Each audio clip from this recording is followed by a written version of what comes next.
Assalamualaikum warahmatullahi wabarakatuh. Alhamdulillah wa syukurillah wassalatu wassalamu ala rasulillah wa hawla wa la quwata illa billah amma ba'da.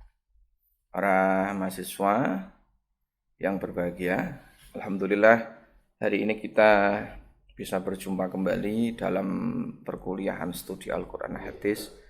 Meskipun hari ini kita tidak seperti biasanya. Kalau biasanya kita bertemu secara luring, maka hari ini kita berjumpa di ruang maya. Dan hari ini adalah pertemuan terakhir sebelum kita melaksanakan ujian akhir semester.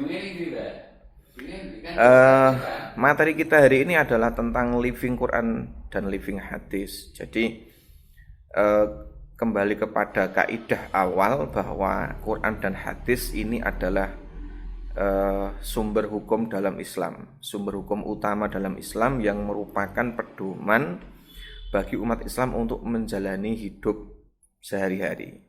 Nah, maka dari sinilah kemudian muncul istilah living Quran atau living hadis. Jadi Al-Quran dan hadis ini tidak hanya sebatas teks. Ya, tidak hanya sebatas teks yang dibaca atau dihafalkan. Ya memang membaca Al-Quran itu berpahala. Menghafal Al-Quran juga ada keutamaannya. Akan tetapi lebih dari itu bahwa Al-Quran ini kalau hanya dibaca dan dihafalkan, ini tidak akan berpengaruh apa-apa terhadap kehidupan kita sehari-hari. Ya. Tidak ada pengaruh dalam perilaku, tidak ada pengaruh dalam kehidupan. Sehingga kemudian agar Al-Quran dan hadis ini menjadi hidup tidak hanya melalui bacaan dan hafalan, maka Al-Quran ini harus dihidupkan dalam kehidupan sehari-hari. Nah, kata hidup inilah yang kemudian dijadikan term dalam living Al-Quran. Jadi living itu artinya hidup, yang menghidupkan Al-Quran dan hadis. Maksudnya menghidupkan di sini adalah menghidupkan dalam ruang nyata, ya. Menghidupkan dalam ruang nyata, tidak hanya sekedar teks dan hafalan saja. Maka living Quran dan hadis ini juga menjadi salah satu diskursus keilmuan dalam ulumul Quran dan hadis.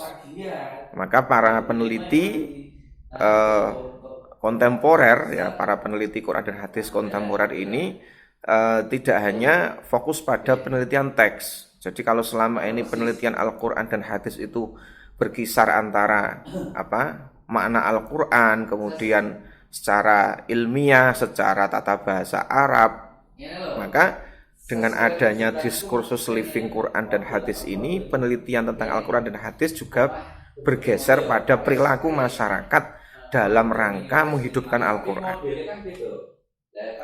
Perilaku masyarakat dalam rangka menghidupkan hadis. Nah, contohnya apa? Nah, barangkali kita sering bersinggungan dengan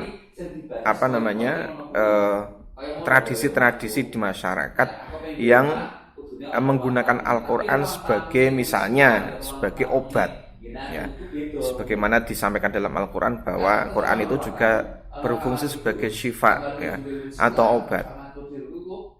Ya, kita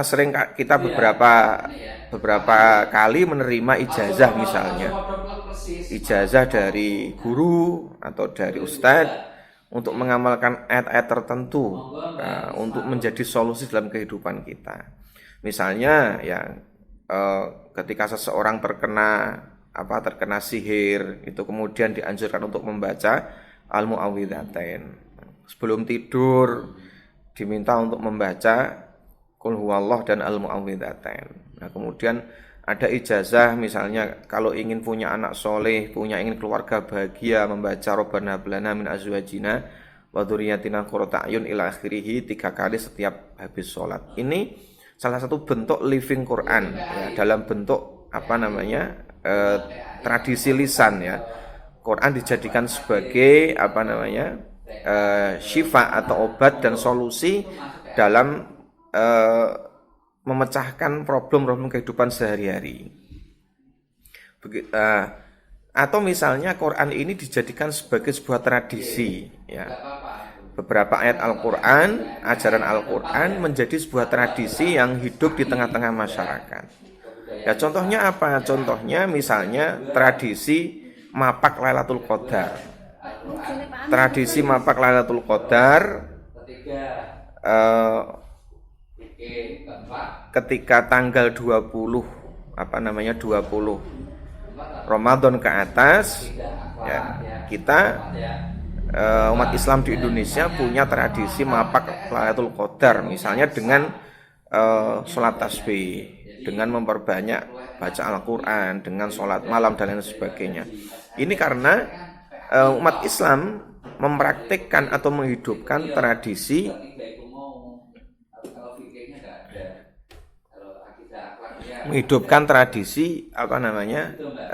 untuk mapak Lailatul Qadar itu. Ini terinspirasi dari surat Al-Qadar, ya, yang mengatakan bahwa Lailatul Qadar itu lebih baik daripada 1000 bulan. Maka kemudian muncul tradisi mapak Lailatul Qadar, ya.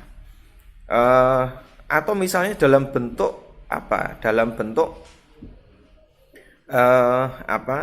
tradisi yasinan, ya, tradisi tabarokan, itu adalah tradisi-tradisi yang terinspirasi dari Al-Quran. Nah, ini yang disebut dengan living Quran. Hadis juga demikian, ya. Hadis juga banyak menginspirasi perilaku-perilaku yang ada di dalam masyarakat Muslim di Indonesia.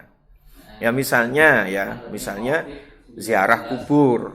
Ya, ziarah kubur setiap Kamis sore atau Jumat pagi ini juga terinspirasi dari hadis yang mengatakan bahwa setiap anak yang menziarahi makam anaknya, nah ini seperti halnya menghidupkan orang tuanya kembali. Misalnya begitu.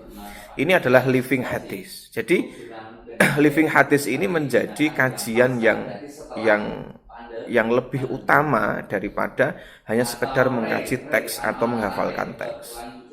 Nah, maka dalam hal ini bisa kita simpulkan bahwa untuk menghidupkan Al-Quran, menghidupkan hadis, ya, kita tidak cukup membaca, ya, memahami dan menghafalkan itu tidak cukup. Ya boleh, silakan membaca Al-Quran sehari misalnya 1 juz, seminggu sebulan khatam 1 kali, atau bahkan menghafalkan Al-Quran 30 juz. Oke, itu bagus sekali, tapi itu ketika kita meninggal dunia, ya, maka ketika seorang yang membaca dan seorang yang menghafalkan itu meninggal dunia, maka Al-Quran juga akan berhenti, bacaan Al-Quran akan berhenti, hafalan Al-Quran juga akan hilang. Tapi kalau Al-Quran itu kemudian dihidupkan dalam bentuk kegiatan, dalam bentuk perilaku, dalam bentuk tradisi, dia akan hidup terus-menerus. Ya, contoh saja misalkan tahlilan itu atau yasinan itu. Yasinan itu sudah ada semenjak dulu, semenjak era Wali Songo, dan meskipun para ulama meninggal dunia, para umat muslim meninggal dunia, tradisi itu akan terus terjaga. Selama tradisi itu dilakukan, ya, akan terus terjaga dan terjaga, bahkan nanti bisa sampai hari kiamat. Nah, itu cara menghidupkan Al-Quran yang sebenarnya lebih efektif daripada misalnya sekedar membaca dan menghafalkan. Saya tidak sentimen terhadap orang yang menghafal Al-Quran, tidak, ya, karena keluarga saya juga penghafal Al-Quran, tetapi kalau hanya membaca dan menghafal itu belum cukup, ya. Maka agar Al-Quran ini selalu hidup di tengah-tengah kita, Al-Quran ini selalu bisa kita rasakan manfaatnya, ya, maka Al-Quran itu harus kita hidupkan dengan perilaku, dengan tradisi, dengan kegiatan yang menginspirasi perilaku kita sehari-hari. Lewat apa? Lewat berbagai macam kegiatan, lewat tradisi, lewat budaya. Itulah yang kemudian lebih efektif untuk menghidupkan Al-Quran. Nah, saya kira itu penjelasan tentang living Quran dan hadis. Untuk selengkapnya nanti bisa dicari sumber-sumber tentang penelitian living Quran dan hadis. Saya kira itu dari saya, sekian. Terima kasih. Jangan lupa pelajari materi-materi yang sudah kita pelajari selama 1 semester, utamanya khususnya setelah ujian akhir semester kita pelajari. untuk mempersiapkan diri menghadapi ujian akhir semester. Saya kira cukup untuk pertemuan hari ini, pengantar dari saya. Allahumma fiq ila qawmit thoriq. Assalamualaikum warahmatullahi wabarakatuh.